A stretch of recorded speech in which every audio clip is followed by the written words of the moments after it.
Hey guys, Thornton here, back with another video, and today we're taking a look at the Kone Pro Air Wireless gaming mouse from Roccat. The Kone Pro Air can be found in either a white or black colorway as far as the options go on their website, and for the shell of it, they're using this kind of more new, I guess you could say. We kind of see it a little bit in the Burst Pro, but they're calling it their bionic shell, where the underneath is basically honeycomb, but on the top you still have a completely solid shell, and you can't really tell besides where you see the light actually shining up through the mouse itself, which you can really tell when the mouse 1 and 2 lights are on or that RGB shining up through there. It really allows you to be able to see that honeycomb underneath, which for me personally, I really do like that because I don't like the feeling of a honeycomb shell on a mouse when I'm gripping on it especially. So it's really nice getting the benefits of the lighter weight of the honeycomb, but still having the complete solid shell on top. So when you're grabbing it, you're not having to worry about actually grabbing on those honeycomb holes.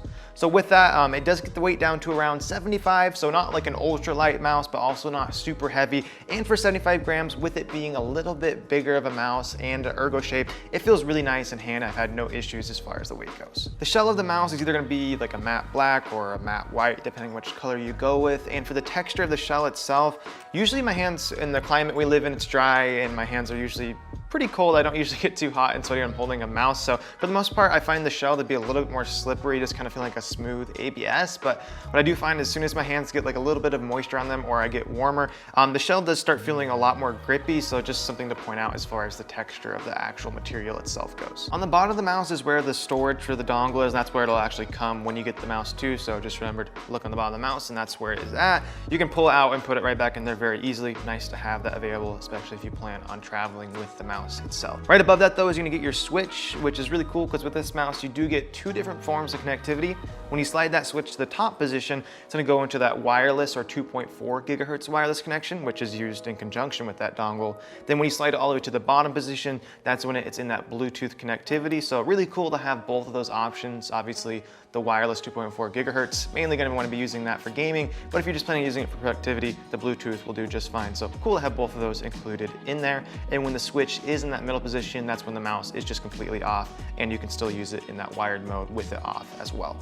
Above that switch though, you're gonna have your profile switch, which will allow you to switch between different profiles that you set up in the software. You get some really nice PTFE feet on the bottom as well. Sticking true to just how they were on the Burst Pro. Really nice, smooth, consistent glide. Same case here, you're gonna get one bigger one at the bottom, one at the top, and then one smaller one ringing around the sensor. Overall, nice thick skates and a really nice, smooth and consistent glide no matter what surface I've tried it on. As far as the shape goes for the Kone Pro Air, it's definitely ergo, as you guys can see in all the B-rolls so far, and it does have a little bit of a thumb scoop. It's not super drastic, but it feels really nice when you are in that, palm grip, when you have your hand on it, and that's mainly where you're probably gonna find yourself using it. I can definitely get up into a claw grip on this pretty comfortably. The only issue I do find with that is when I do hop up into a claw and I have my grip more kind of towards the front, is that back side button is a little bit out of reach, and I use my side buttons a lot, so that's kind of a bummer. You can use this in a fingertip. It's a little big though, and I would just say it'd be better off to go with a smaller mouse if you're planning on using a fingertip grip. So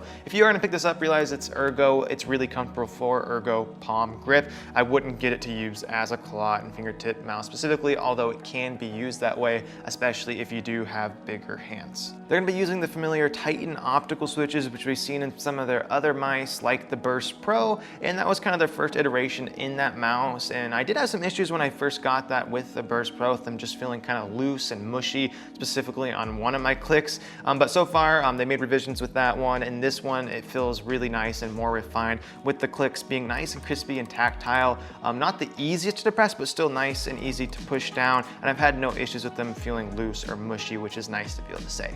There is definitely noticeable pre and post travel and side to side play, as they are separated clicks, but those are those things that you really notice more of when you stare at it.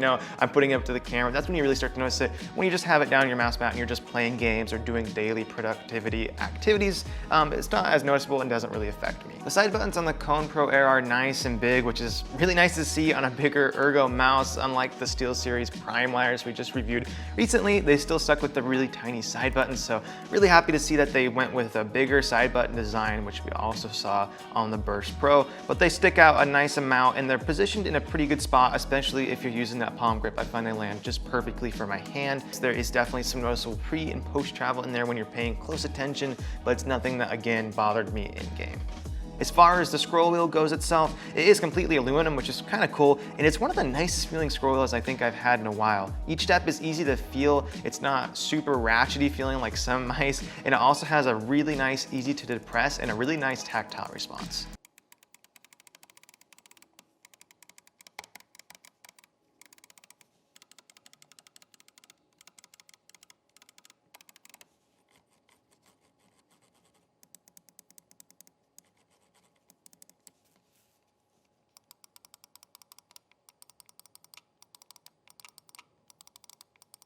For connectivity on the Kone Pro Air, they are going to be using what they call their Stellar Wireless, which is basically just their company's name for what the 2.4 gigahertz wireless connection is. Each company has their own thing.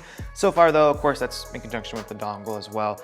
Really spot on for me. There's been no connectivity issues, no drop-offs or anything of that sort, or no quick disconnects, even with multiple dongles plugged into my computer at once. So lots of wireless connectivity there, and it still had no issues getting a good signal to the mouse itself. As far as the battery life goes for it, it's been super great so far. I've been really happy with it. It reminds me of the Logitech G Pro X Superlight, which has a fantastic battery life, which is a good comparison to make, because this thing can go for multiple days, upwards of 100 hours of battery life, as long as you're using it with less RGB and in the battery saver mode that you can configure in the software. It really does last a long time, and of course, easy to plug in. They do include a cable in the box, which is USB-C, which will probably make a lot of you guys happy as well. And if you guys want to get a really high quality one of these cables, check out LethalGamingGear. I'll link them in the description down below, along with my code that gives you a discount there. They make really high quality cables, paracord cables, and you can plug it in, and when you're using it, it basically feels like it's still wireless still. So really nice. You can use it while it's charging as well. Battery life is great on it though. Overall, you barely ever have to charge it. Kind of wrapping up my thoughts on the mouse now, and for full transparency, I try to remember to say this. Roccat did send this mouse out to me, but it does not affect my opinion at all getting sent to me. I'm going to tell you guys how it is, and if there's any issues I experience with it, I'll make sure to let you guys know, but I just wanted to let you know that this was sent to me. You can pick this mouse up though on their website for $130 or on Amazon as well. I'll have that linked in the description down below. Do I think it's worth that price? Definitely. I think obviously, like with every mouse, it's going to be subjective to who it works best for. This one being that ERGO shape, it's going to be more applying to those that maybe want to use it for productivity as well as gaming, because you can do a palm grip, which is really nice. So it's not just going to force you into more like a claw and fingertip style grip. It's a very comfortable day-to-day mouse to use, and I've been really enjoying it for that reason. Also, the fact that you get two forms of connectivity, that Bluetooth and that 2.4 gigahertz wireless, is really nice. So if you want to use this as a travel mouse just to connect to your laptop really quick, that's also an option available. So overall, you get a lot of great features as well as a really nice durable build quality and a more lightweight construction. I think it has a lot of good things going for it, and where it sits at in the market, I think the pricing is right in line with the other options like the Prime Wireless, the Viper, the G Pro X Superlight. So there's a lot of other mice out there, and I think its pricing is competitive, and I think it brings some nice competition to the market as well, and is definitely a recommendation for me as long as the statistics of the mouse fit your criteria for what would work good for you. So thank you guys for watching the video. I hope you did find it helpful, and if you did, please hit that like button and consider subscribing for more content coming very soon. But I'll see you guys in the next one.